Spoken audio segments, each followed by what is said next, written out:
Good morning. Good morning.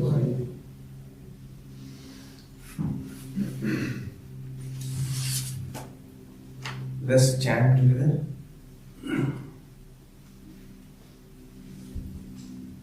Om Sahana Bhavatu Sahano Bhunattu Saha Vidyam Karvavahai Tejasvinavadhitamastu Ma Vidvishavahai. Om Shanti Shanti Shanti. Om, may the Supreme Spirit protect us. May the Supreme Spirit nourish us. May we work together with great energy. May our study be vigorous and fruitful. May love and harmony dwell amongst us. Om peace, peace, peace be unto all. Om asato ma sadgamaya, tamaso ma jyotirgamaya, mritorma amritam gamaya. Om shanti, shanti, shanti. Om. Lead us from the unreal to the real. Lead us from darkness to light. Lead us from death to immortality. Oh, peace, peace, peace be unto all.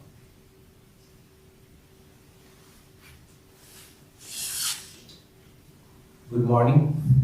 Good morning. So tomorrow we shall be freedom. So about 2005 years ago, Buddha also spoke about freedom. Freedom from dukkha. Freedom from dukkha. And in our last talk, we saw Buddha's first sermon in Sarnath, the deer park. 4 truths, 4 noble truths, which could better be translated as 4 insights for spiritually mature. Why it is so I discussed in our last talk. So today's talk is the follow-up, sequel of that talk. So Buddha said that there are 4 insights. One is, there is dukkha. Dukkha does not mean only suffering or pain. Dukkha means uneasiness, anxiety, stress, a vague sense of everything is not as it should be, dissatisfactoriness. So all these are conveyed by the word pain. Pain does not only mean suffering, even boredom. Boredom is also dukkha. So that's why it's better not to try to translate the word dukkha into English. It has got so many connotations. So Buddha said dukkha is pervasive in our life. Second, there is a root cause of dukkha. Third, it is possible to put a stop, full stop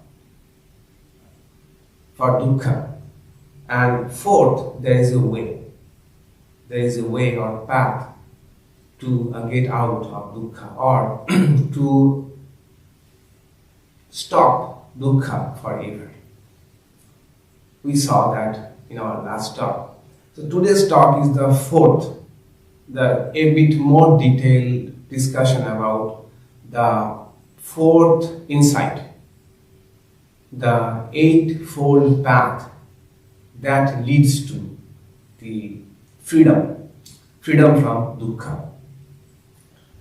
And let us remember that Buddha said to the ascetics of Sarnath, I have found a middle path. Okay? And this middle path is this eightfold path. So middle path, by that he meant that nirvana cannot be achieved by excessive mortification of the body, excessive tapas, austerities, and also not by being too slack in spiritual practices, too sloppy in spiritual practice. There is a sweet spot in between, and I have found that. Okay, so when Buddha said there is a middle path, we have to remember the middle path is regarding path towards nirvana.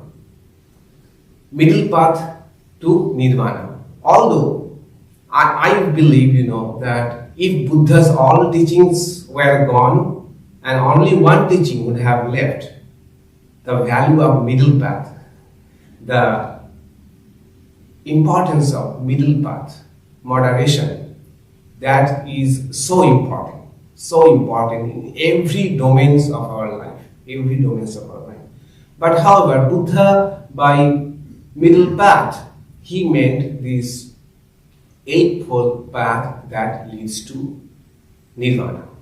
He says that following this eightfold path, vision arises and it gives rise to peace, higher knowledge, awakening, and nirvana. Much later than this first sermon which he gave to the monks of Sarnath regarding the Four Noble Truths, much later he talked to a group of monks in a monastery called Avasthi, which is now in Uttar Pradesh.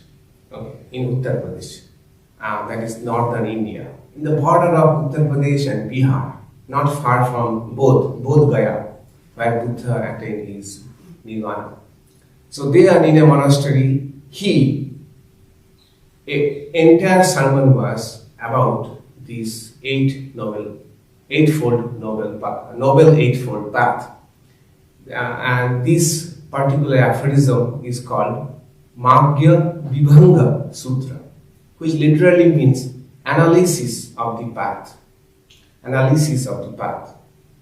He said to the monks, "O ascetics, listen to me. Today I am going to explain and analyze the path in detail to you.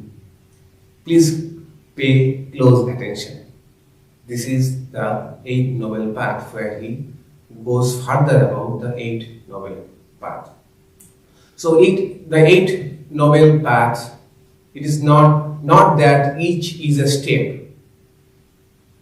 The entire path is a whole, and there are 8 aspects. Not that there are 8 steps. You take one step, then go to another step. No, they are all need to be practiced together, and each supports and reinforces the other. Each is dependent on the other. The 8 aspects are, and all of them are called right, followed by an adjective right. Okay, right view, right intention, right speech, right action, right livelihood, right effort, right mindfulness, and right meditation. We shall see in details very soon. So here, one thing you have to remember, by right, when Buddha says right, he is not making a judgment that other views, other efforts, other meditations are wrong. It's not right in that sense. Right in the sense of appropriate. This is the appropriate view, appropriate effort, appropriate meditation if you want to receive, if you want to experience nirvana. Okay. So they say the right here means like right key. Okay. Not the other key, is the right key that only will unlock the door to nirvana. If Buddha meant that all other paths are not right, false, then what to speak about all the enlightened people, those who have achieved enlightenment through various other faith traditions? All of them were wrong? No. So here right means the appropriate sadhanas or practices for nirvana as Buddha promises here. Okay. Not that other views, other efforts, other kind of meditations are wrong, but these are the right practices for nirvana. Okay. And they also follow a natural progression. Okay. So first is called right view. Samyak drishti, in Pali, Samyak ditti. So right view means, Buddha said right view means having a correct understanding of the Four Noble Truths. That dukkha is pervasive, there is a reason for dukkha, there is a cause of dukkha, then it is possible to go beyond dukkha, and the way to go beyond dukkha are the 8 noble paths. So having a right understanding of this is called right view. It also implies that the ability to tell the difference between what is right, what is wrong, what is right action, what is wrong action in terms of achieving nirvana. In Sanskrit or in Vedanta, what we call viveka, the ability to discriminate between what is permanent, what is not permanent, what is everlasting, what is not everlasting. And it also means right view about what leads to dukkha and what frees us from dukkha. All these things are called right view, which is the forerunner of all the other aspects of the Eightfold Path. First is right view, a clear-cut understanding, even at the intellectual level, that what I am supposed to do, and having a conviction, at least working conviction, working faith on these 4 noble truths. That is right view. If someone is convinced to some extent about right view, it leads to the second aspect, which is called right resolve. Samyak sankalpa, right resolve. That is, well, I have understood there is dukkha, there is cause of dukkha, and it is possible to go beyond dukkha. But am I willing to go? Am I willing to take the path? Willing to make that effort? So it means a willingness to move toward the right direction. That is right resolve. Because many times we find that we know that something is not working for us, but we are not motivated enough to go past it. So next is needed is right sankalpa, right motivation, intention, willingness. Buddha said, what is right sankalpa? That taking resolve that I will move away from sensual life. I shall move away from cruelty. I shall move away from ill will for others. That is a resolve for leading a non-sensual, a compassionate, a kind life. A compassionate life and being kind to others. So this is the intention, or this is the willingness which Buddha said is right effort. These two together are called wisdom, panna. Okay. The 8 noble, 8-fold path are also classified in 3 groups. One is wisdom, one is ethical life, and third is meditation. One leads to the another, and also they reinforce each other. So first 2, right view about reality, and a willingness, an intention, a motivation to move toward the right direction. These 2 together are called the wisdom, the panna. Then this leads to the third aspect of the path, that is right speech. So I have intended that I will be speaking, avoiding being harsh in your words. So that is being gentle to others, being kind to others. Your words should reach the heart and intellect of others, should be able to touch the heart and intellect of others. And he also said right speech means not to be engaged in idle chatter or gossip, which is, he said, is against the spiritual progress. We see, the similarity here with Bhagavad Gita, where Sri Krishna says to Arjuna that austerity, there are several types of austerity, that is, several types of practices. One is regarding speech, How should our speech be? Anuddegakaram vakyam satyam hitam chaya. That is, our speech be truthful, satyam, at the same time, hitam, it should be beneficial to others, and anuddegakaram, it should not agitate others, it should not be divisive, it should not be harsh. Okay? That if we can really, that's really a challenge, speaking truth, not being harsh, as well as beneficial. So Buddha says right speech. And you know that panha, right, wisdom also leads to the another fourth aspect of the path, right action. Samyak karmata, samyak karmata, that is, what kind of action I should do.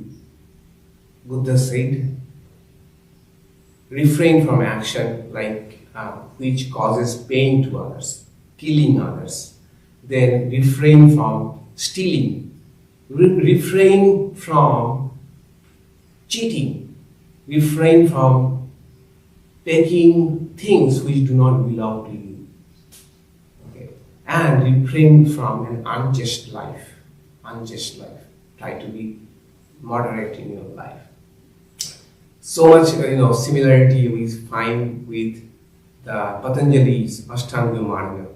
Brahmacharya, aparigraha, asteya. In Yama, Patanjali says Yama is the foundation for meditative life. Brahmacharya is, control your sexual drive. Then asteya, don't steal from others. Aparigraha. That aparigraha is a very, has got wide meanings. Not only it does not mean don't cheat, it also means don't gather, don't acquire more than what you need. More than what you need. So this should be the action. And not engaging in any activity for which you have to regret later on. Avoid that kind of activity. That is called right action. So once we have, moving toward right speech, right action, the natural outcome will be right livelihood. Samyak ajiva. What kind of profession is correct for nirvana? So Buddha said, again, the same principles apply here. Any profession or livelihood which involves killing others, hurting others. He specifically mentions dealing with weapons. That's a business of weapons. Then killing animals and cheating others. Cheating others. So I think what would happen to corporate America? Buddha said that avoid profit by any means, profit by any means, avoid that. Okay. And what will happen, because that is the basis of our economy now. Profit, bottom line is profit by any means. Don't bother about the consequences. So that is samyak ajiva, or right livelihood. In essence, these three, right speech, right action, and right livelihood, these three together are called Shila, ethical life. So first was Panna, wisdom. Second is ethical life, Shila. The ethical life prepares one for the core practices of Nirvana. Core practices of Nirvana are called, together, three practices are called Samyak Samadhi, that is meditation together. So these three practices are right effort. First, right effort. What does right effort means? Right effort, by that Buddha said, preventing unwholesome thoughts to appear in mind. Preventing sloth in spiritual life. So it is more towards meditative life. So don't try to avoid those things which are hindrances to your meditative life, meditation. Try to prevent them. Then second, he said, abandon those unwholesome thoughts, negative thoughts or negative habits which are you have already acquired them, and which are causing trouble to your meditation.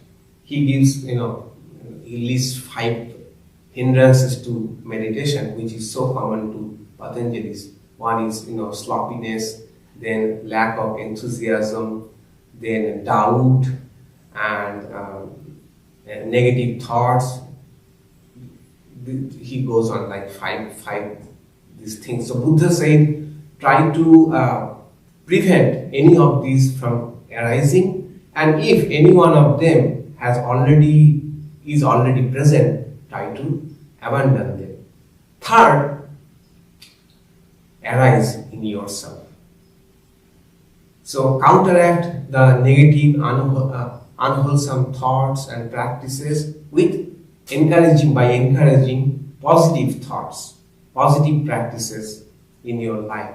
And finally, maintain the wholesome thoughts, positive habits, and positive meditation states, meditative life that you have already acquired. Try to maintain them. That is, keep up the good work. Keep up the good work, and don't slide into, don't go back from your achievement. Whatever you have achieved your meditative life, your good habits, don't let them slide off. Okay. So these are right effort. Right effort also implies that not being too hard on your efforts and not being too slack in your effort. Finding a sweet spot. Okay. Sometimes, we become too hard on ourselves, that we are not probably doing enough. Many people find that, and it's kind of guilt. Probably I am not doing enough. There I find there's so much to do, and also someone may totally give up. So finding a sweet spot in between is also called the right effort, right kind of effort for me. One thing happens is, we sometimes, it happens in sincere spiritual practitioners. Sometimes we compare our spiritual progress with others, and then sometimes it backfires in the sense that we might find guilty. Probably I am not doing as much as the other one is doing. Okay, so right effort also means finding the sweet spot for you. This facilitates the 7th aspect of the Eightfold Path, which is called Samyaksati. That is right mindfulness. Right mindfulness. If you look at, we are progressing towards meditation. And as in Patanjali's yoga, Ashtanga Yoga, Eightfold Path, they say the core values or core practices are the last 3: Dharana, Dhyana, and Samadhi. Okay. Similarly, Buddha's right wisdom, right ethical life is preparing the practitioner towards a meditative life. So 7th aspect of Eightfold Path is right mindfulness. That is paying attention to what is happening, being alert to what is happening, avoiding leading an autopilot life, in an autopilot mode.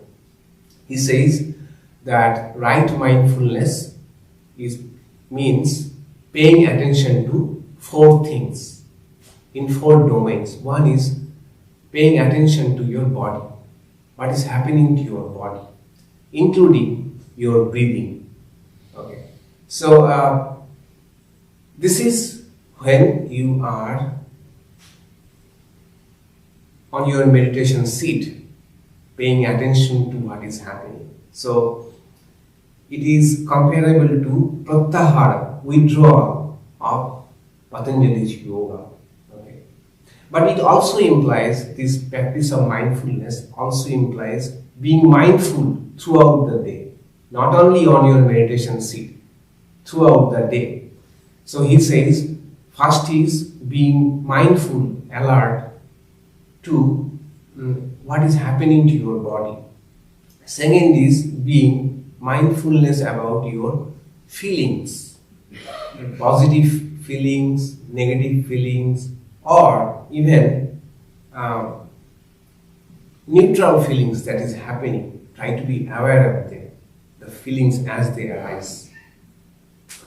Third is paying attention to your state of mind. State of mind, that is whether my mind is scattered or agitated or one-pointed. Okay. Pay attention to that. And finally, pay attention to dhammas. That is, paying attention to dhammas means paying attention to the patterns in our experience. In our day-to-day experiences, we will find there are patterns. That is, our behavioral patterns or pattern in the things themselves. Buddha says there are many patterns. Patterns, for example, finding out what is hindering, what is coming in way of my spiritual progress. Okay. Paying attention to that, we shall find there is a pattern.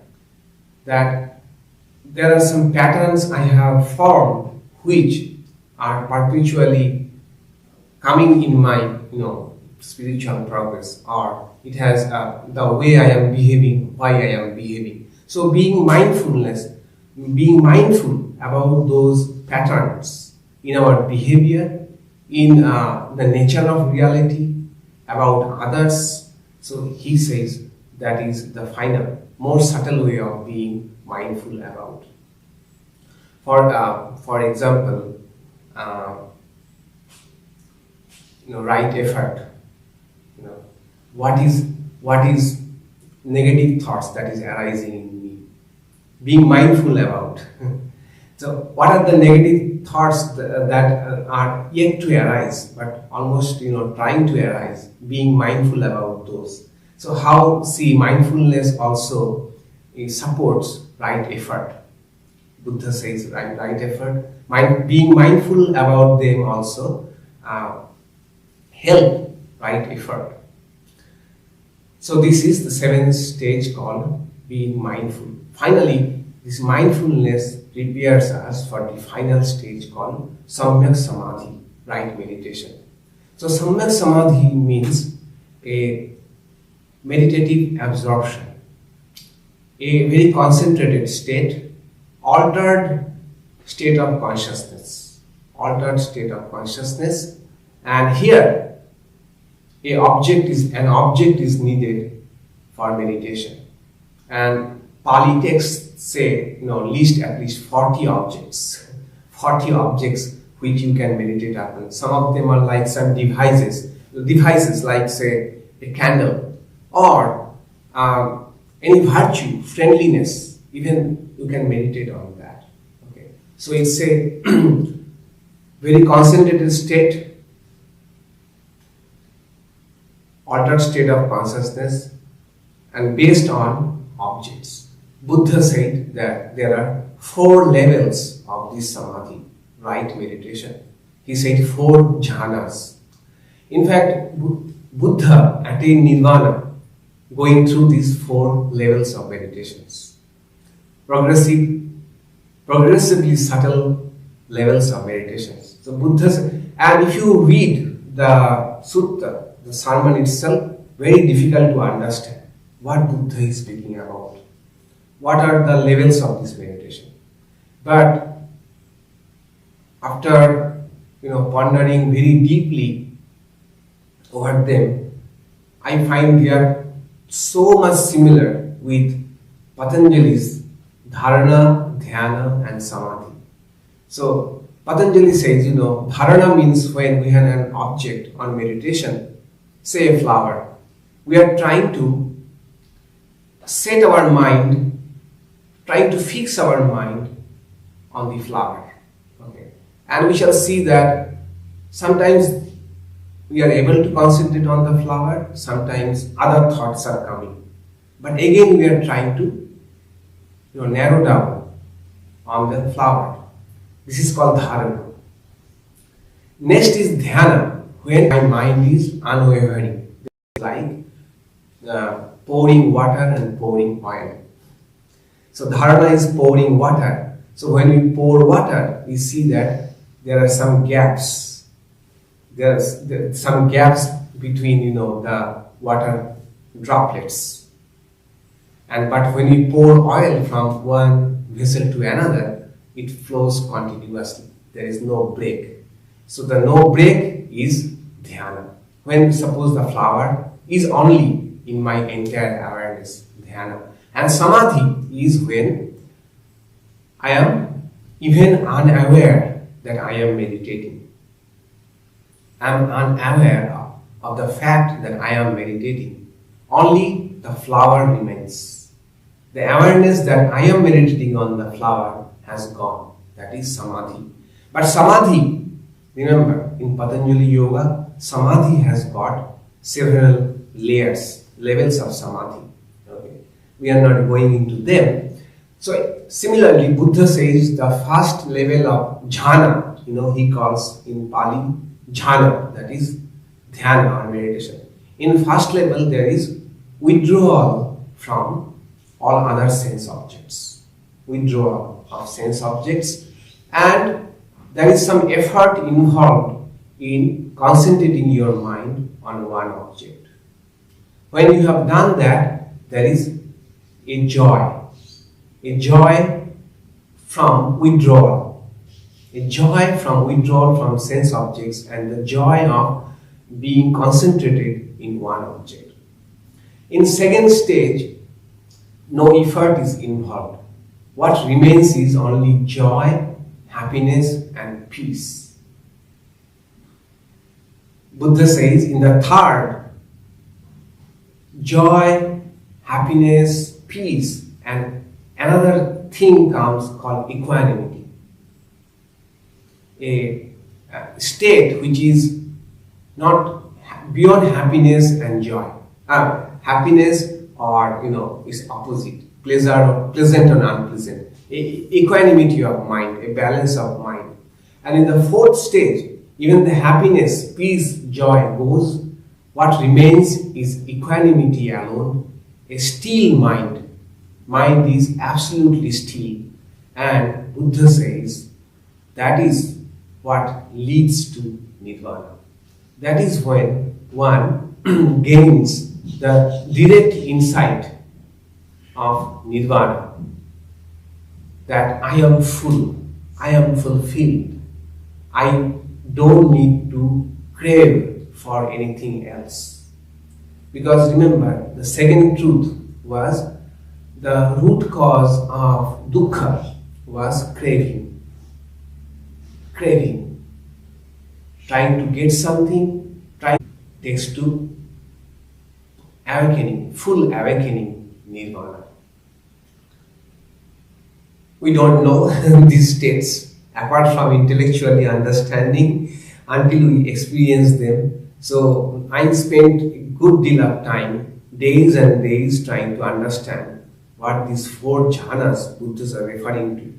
But unfortunately, there is no unanimity in decisions about what Buddha's four jhanas really refer to. But Buddha uses two Sanskrit terms which occur in Patanjali Yoga, Vitarka and Vichara. In first jhana, first level of meditation, Buddha says Vitarka and Vichara. In Vichara Samadhi, that is where one is still cogitating about the nature of the object, or one is still thinking that I am meditating, this idea. Okay, this is what vitarka and vichara means.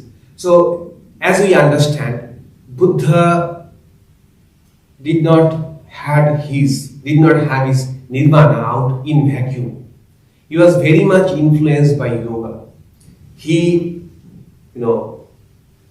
took up yoga practice and modified it to some extent, and so all the meditative practices he is speaking about have their roots in yoga. These 4 levels of Dhyana.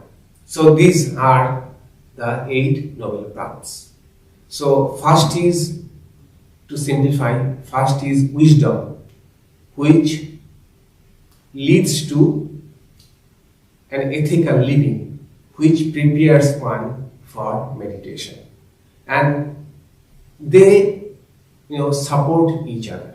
They support each other. The more I am mindful, alert about what is happening around, the more will be the correct will be my views about 4 dukkha's. So they say for a practitioner, these 8 aspects of the path, become increasingly subtle and subtle. First, our understanding. For example, first aspect is right view. We understand something intellectually. These are the correct things. Then, as we move on and go into mindfulness and meditation, we get more insights about the right views. So also, farmer become our intention, right intention. Okay. So they say that's how they are interlinked and they reinforce and support each other. The bottom line is of the 8 noble paths, what I find is be conscious about what is happening around, especially what is happening inside you, and try to live an ethical life. We all of us know what ethical life is, because there is such a thing called conscience, which tells us what is ethical, what is not. Try to live up to that and try to be kind to yourself. This is very important. We need to be kind to ourselves. Then we can become kind to others. This is the greatest discovery in recent times in psychology, that self-compassion comes before compassion to others. Self-compassion comes before compassion to others. And finally, meditate regularly. This is the takeaway message from Eightfold Path. So we shall do the closing chant, then you can ask questions or share your thoughts, ideas. Let's chant together. Om Madhuvata Ritayate Madhuksharanti Sindhavaha Madhirna Santoshadhihi Madhunaktam Utoshasi Madhumat Parthivagam Rajaha Madhudvau Astuna Pita Madhumano Vanaspati Madhumagam Astu Suryaha Madhir Gavo Bhavantu Daha. Om Shanti Shanti Shanti. Sweet blow the winds and the oceans give forth blessedness. May the herbs and plants bring us health and happiness. Sweet unto us be the nights and dawns. May every particle of Mother Earth be charged with blessing. May the heavens shower us with benediction. Sweet unto us be the noble forest trees. Sweet unto us be the shining sun. Sweet unto us be all living creation. Om, sweetness, harmony, peace. Tomorrow, for 4th July, the Barki Vedanta Society will have a retreat, day-long retreat. The theme is 125 years of Ramakrishna movement. So, if anyone want to join, we shall be going. And thoughts, ideas related to Eightfold Path? Yes, Jack, go ahead. Do you think it's a good idea to meditate on, say, pure being? Yeah. Not only good idea, it's one of the best ideas.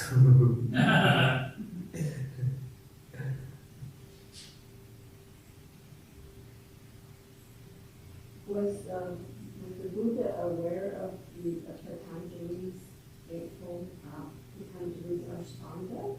No, Patanjali came much later. So Patanjali was not an originator. Patanjali was only a codifier. So he organized.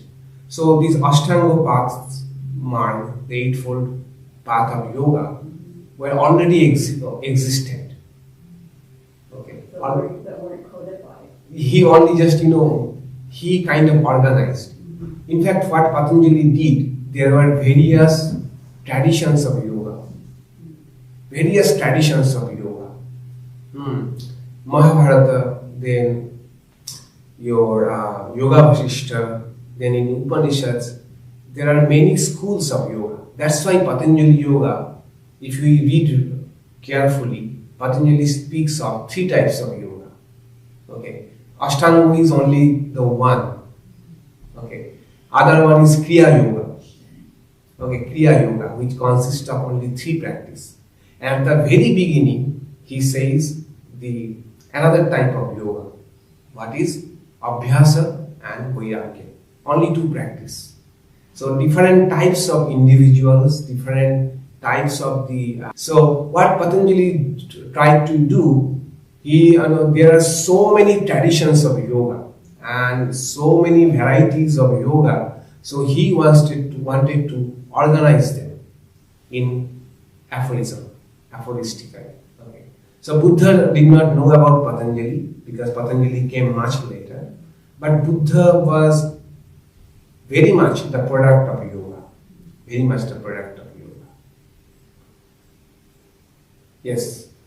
Can you comment on Vipassana? Like by Buddha, he kind of proclaimed or wanted people to do. Vipassana comes under Samyaksati, that is right mindfulness.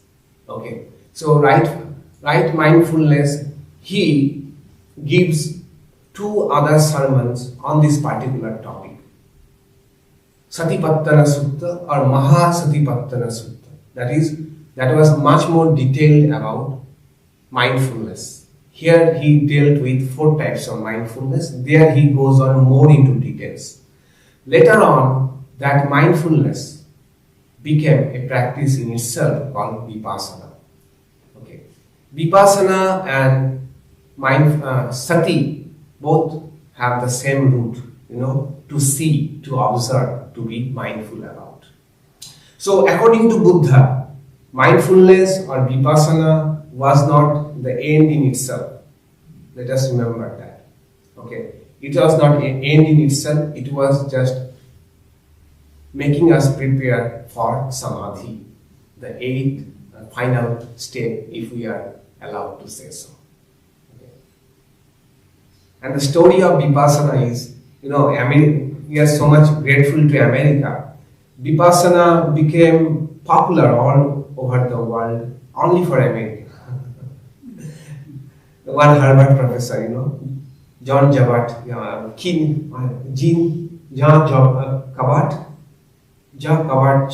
he was the first one from America who went to Tibet and learned Vipassana, and he was a psychologist. He is still alive. He at that time was a psychology professor in Harvard. He saw the potential in it. So he came back, he did a lot of studies in lab, exploring mindfulness. and he popularized mindfulness in its secular context, stripping off all the Buddhistic traditional elements from it, and that's why vipassana became so important. Although vipassana is only a part of Buddhism, just like asana, the postures is only part of yoga, only a very little part of yoga, but seeing its utility, its application, it became synonymous with yoga. Many people think yoga is only posture, flexibility, because it became similarly vipassana is only a part of Buddha's noble Eightfold Path. All right. See you again, and happy 4th of July.